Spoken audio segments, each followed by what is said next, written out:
It's never been easier to stay comfortable, never been easier to be entertained, never been easier to avoid discomfort, silence, uncertainty. And yet, it's never been harder to feel truly alive. You can fill every hour with stimulation, music, movies, endless scrolling, constant noise. But somehow, deep inside, there's a hunger no screen can satisfy, a loneliness no crowd can fix, an emptiness no achievement can cure. Friedrich Nietzsche saw this long before smartphones and social media. He saw a world where comfort would replace struggle, where ease would replace meaning, where humanity would fall asleep inside its own luxuries. And he knew, he who has a why to live can bear almost any how. But what happens when you have no why anymore? You don't just lose your edge, you lose your soul. This is the slow death of modern life, and unless you wake up, it will swallow you before you even realize you're gone. Let's begin. Comfort feels harmless at first. You work hard, you deserve to rest. You entertain yourself to relax. You chase convenience to save time. But slowly, invisibly, comfort becomes a trap. You stop risking, you stop reaching, you stop questioning. And without even noticing, you trade your soul for a life of easy consumption. Nietzsche warned that without real struggle, human beings lose their strength. Because meaning isn't born from comfort. It's born from tension, friction, sacrifice. Modern life removes friction, and with it, removes the very forces that make you grow. And in the silence that follows, nihilism creeps in. Not loud, not violent, but slow, patient. You no longer know why you wake up, why you work, why you exist. And so you distract yourself to avoid asking the question. Today, you can avoid a single silent moment for the rest of your life. Podcasts while you cook, Netflix while you eat, YouTube while you work out, TikTok while you ride the bus. There's no need to face yourself anymore. There's always a new dopamine hit just a click away. Nietzsche foresaw this addiction to distraction. He didn't predict smartphones, but he saw the deeper trend. The fear of facing life without a script. Without endless entertainment, you might have to confront your loneliness, your mortality, your unchosen life path. And that terror is too much for most. Better to stay sedated by stimulation. Better to stay busy than to feel empty. But emptiness doesn't disappear because you hide it. It grows. And one day, it demands everything you were too distracted to build. Modern life isn't just noisy, it's shallow. You're flooded with opinions, but starved of wisdom.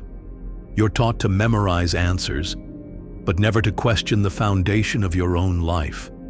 Nietzsche saw this decay even in his own time, a culture obsessed with appearances, morality reduced to slogans, philosophy emptied into fashion. Without a personal philosophy, you drift. You chase whatever the world tells you to want. You adopt whatever belief system feels most convenient. You exist at the surface, never asking what you truly stand for. And without roots, you can't withstand storms. Modern life strips you of your why, and then wonders why you crumble at the first sign of difficulty. Comfort doesn't just steal your energy, it steals your ambition. If life feels fine, if survival is guaranteed, why suffer through growth? Why challenge yourself? Why endure the pain of real transformation? Nietzsche understood that growth requires suffering, not because life is cruel, but because evolution demands tension. Without the mountain, the climber never becomes strong. Without resistance, the soul atrophies. And in a world where you never have to climb, never have to struggle, never have to risk, you become spiritually hollow, still breathing, still working, still smiling for the photos, but inside, dead. Here's the price you pay for choosing comfort over meaning. You lose the ability to endure real hardship. You lose the fire that drives creation. You lose the hunger that makes life vivid, urgent, real. You become a ghost, a polite, functioning, acceptable ghost. Nietzsche knew the greatest danger that always hovered over humanity, and still hovers over it, is the eruption of madness, which means the eruption of arbitrariness in feeling, seeing, and hearing, the enjoyment of the mind's lack of discipline, the joy in human unreason. Without meaning, madness becomes inevitable, because when life has no center, it collapses under its own weight, and you either wake up or you are buried alive by your own distractions. Nietzsche warned that when traditional values collapse and no higher meaning is embraced to replace them, nihilism rises. Nihilism isn't just despair, it's deeper. It's the creeping belief that nothing matters at all. And in a nihilistic culture, two things happen. People cling to shallow distractions to avoid the void. People collapse under the unbearable weight of meaningless existence. Modern society is drowning in both. You're told to follow your dreams, but your dreams are hollow. You're told you can be anything, but you don't know who you are. You're told everything happens for a reason, but no one can explain what the reason is. Without meaning, freedom becomes terror, and many would rather live sedated than face that terror awake. Notice this, how uncomfortable people become when silence stretches a little too long. In conversations, in public spaces, in their own homes, in their own minds. Modernity has trained you to equate silence with danger, because in silence, the truth comes. In silence, you start hearing the dreams you abandoned, the wounds you ignored, the purpose you've buried under convenience. And so you run into noise, into screens, into endless scrolling. Nietzsche would call this the flight from the abyss. The problem? The abyss doesn't disappear just because you cover your ears. It waits, and every year you avoid it, it grows. Nietzsche didn't glorify suffering for suffering's sake. He understood suffering as sacred, because it is the crucible through which greatness is forged. Without struggle, your potential remains theoretical. Your strength stays dormant. Your soul stays asleep. In a world where everything is engineered to be easy, you must choose your struggles consciously. You must pursue discomfort that sharpens you, the discipline of learning, the hardship of building, the pain of true self-examination. Because the soul that avoids all hardship becomes hollow, but the soul that wrestles with itself becomes unbreakable. Entertainment distracts, comfort numbs, success seduces.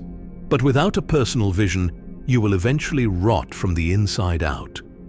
Nietzsche warned that humanity would drift into chaos once belief in greater visions disappeared.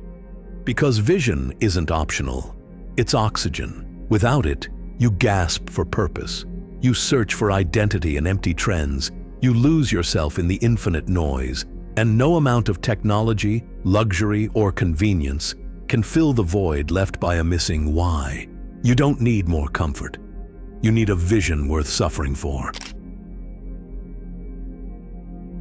The modern solution to emptiness is consumption, new gadgets, new experiences, new distractions. But consumption is not creation, and only creation fills the void. You were not built to passively receive. You were built to actively forge. To create a body of work, to create meaning, to create a life that reflects your deepest truth. Nietzsche believed that in the face of a meaningless world, you must become your own creator. You must craft your values, your art, your destiny.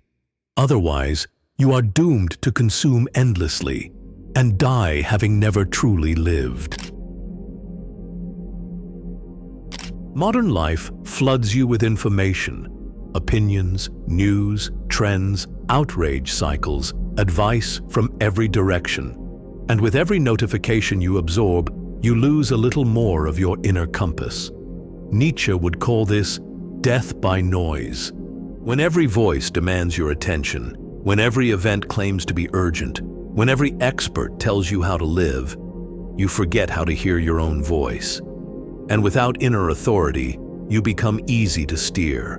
Not because you're weak, but because you're disconnected.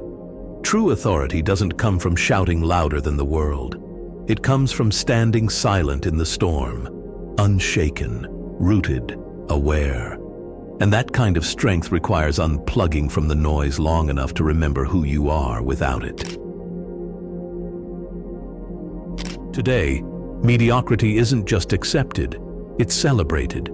Doing the minimum is treated as wisdom. Staying silent about injustice is called maturity. Avoiding hard truths is labeled kindness.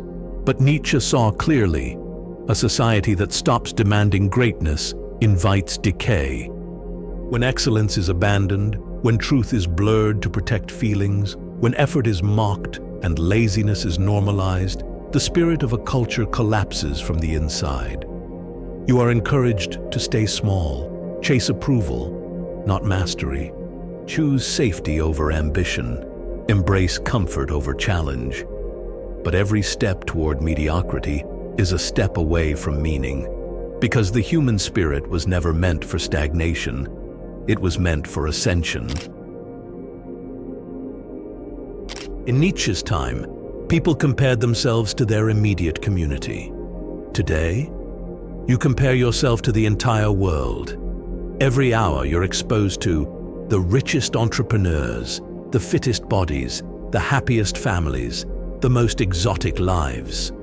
And what does this endless exposure create? Envy without direction, aspiration without action, depression without understanding. Nietzsche knew that comparison kills the spirit, because you're no longer measuring your progress against your own ideals. You're measuring it against 1,000 strangers' curated highlights. The antidote isn't more achievement, it's more depth, living aligned with your own highest values, not the world's shallow standards. In a world pulling you in 1,000 directions, Nietzsche's call was radical. Be your own law, not by rebelling blindly, but by rising intentionally. You must craft your own definitions of success, define your own ethics, set your own goals rooted in soul, not ego. Otherwise, you'll spend your life climbing ladders leaned against walls you never chose. Freedom isn't the absence of rules. It's choosing the rules you live by and having the courage to live by them even when the world mocks you for it. This is the beginning of true spiritual sovereignty. Nietzsche didn't preach despair. He preached self-overcoming. Life is not about comfort, it's about transformation. The highest act is not to survive in luxury, it's to transform yourself into something higher through every trial, every failure, every pain. You are not here to be entertained. You are not here to be comfortable. You are here to create yourself. What does not kill me makes me stronger. Pain isn't your enemy. Struggle isn't your enemy. Stagnation is. And in a world trying to make you comfortable and passive, your act of rebellion is this: evolve, no matter the cost. Nietzsche declared, "God is dead." It wasn't a celebration, it was a warning. Without shared, transcendent meaning, the responsibility of creating meaning falls onto the individual. And if you refuse that responsibility, if you wait for society, religion, or culture to hand you a purpose, you will drift, lost in endless distraction. Modern life leaves you spiritually empty because it teaches you to consume meaning, not to create it. But you were not born to drift. You were born to forge. You must create meaning in your work, in your relationships, in your suffering, in your art. Otherwise, life becomes a hollow game, played by players who no longer remember why they entered the arena. Modern culture teaches you to flee pain. Take the shortcut, numb the feeling, medicate the discomfort. But Nietzsche taught that suffering is the forge of transformation. It is not meaningless unless you refuse to give it meaning. The heartbreak that crushed you can deepen your compassion. The failure that humiliated you can sharpen your vision. The illness that broke you can reveal what truly matters. Without suffering, there is no true strength. Not the fake, curated strength of online images, but real, blood-tested resilience that cannot be faked, borrowed, or bought. The sacred soul is not the one that escaped suffering, it's the one that rose through it. In ancient cultures, people underwent rites of passage, trials of endurance, confrontations with fear, symbolic deaths and rebirths. These trials marked the transition into true adulthood, into spiritual maturity. Modern life has erased these initiations. Now, adulthood is marked by signing a lease, collecting debt, filing taxes. No soul forging.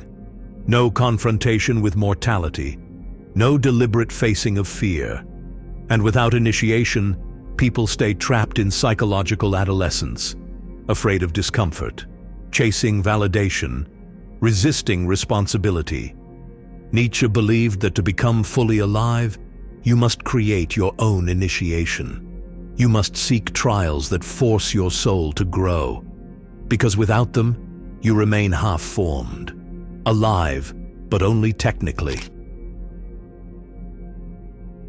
Discipline isn't trendy, it's not glamorous, but it is essential.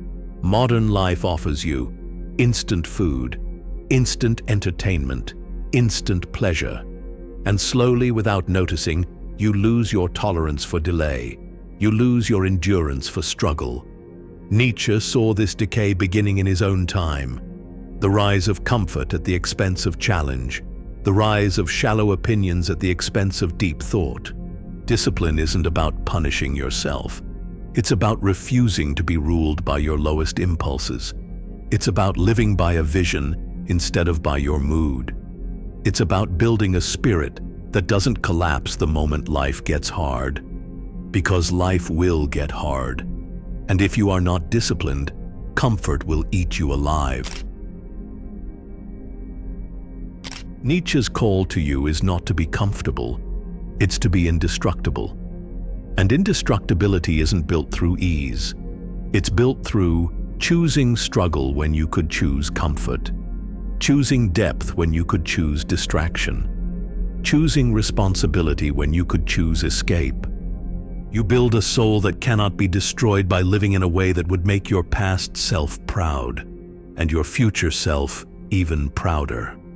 Because in the end, you are not judged by what you consumed. You are judged by what you created, not by how much pleasure you had, but by how much meaning you forged. And the world doesn't give you that meaning. You give it to yourself.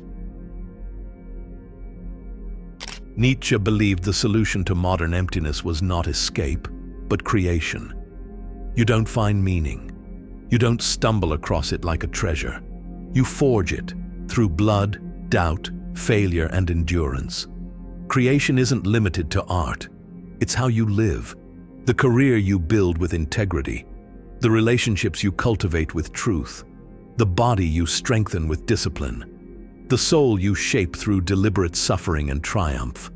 Creation is the antidote to nihilism, because the act of forging something meaningful proves that meaning still exists, because you are the one giving it form. You become, in Nietzsche's words, the poet of your own life. The world around you won't suddenly deepen. Distractions will multiply. Comfort will seduce. Shallow trends will rise and fall. But you don't have to drown in it. You survive a shallow world by choosing depth over speed, choosing craftsmanship over trends, choosing solitude over noise, choosing silence over empty approval. Every choice you make either sharpens your spirit or dulls it. Every hour is an invitation to numb yourself, or to build yourself. And every act of conscious living becomes a quiet rebellion against the spiritual decay of the age. Nietzsche didn't believe meaning was found through slogans or second-hand beliefs. Meaning is carved out by the way you choose to live, with courage when fear is easier, with honesty when lies are cheaper, with sacrifice when selfishness is rewarded, with vision when drifting is encouraged. You become a living answer to meaninglessness, not by preaching, but by embodying. Your life becomes the argument. Your discipline becomes the refutation of decay. Your integrity becomes the rejection of nihilism, and no amount of external chaos can undo that. In a spiritually dead culture, the most radical act is to stay spiritually alive. It's to keep your fire burning when others have given up. It's to keep creating, striving, growing even when the world says, it doesn't matter, no one cares, it's all meaningless. Your duty is not to convince them. Your duty is to become undeniable. A soul on fire cannot be hidden. It changes everything it touches. And without ever trying, your existence becomes proof that life is still sacred. So now, the challenge is yours. Where in your life are you choosing comfort over meaning? Where are you letting modern noise drown out your inner fire? What will you create with the life you've been given? If this message stirred something awake in you, if a part of you is tired of living shallow, leave a comment. What meaning are you ready to start forging for yourself? And if you're walking this road, the harder, lonelier, but truer road, subscribe. Because we are not here to be comfortable. We are here to live with depth. Until next time, keep shining, not to be seen, but to see.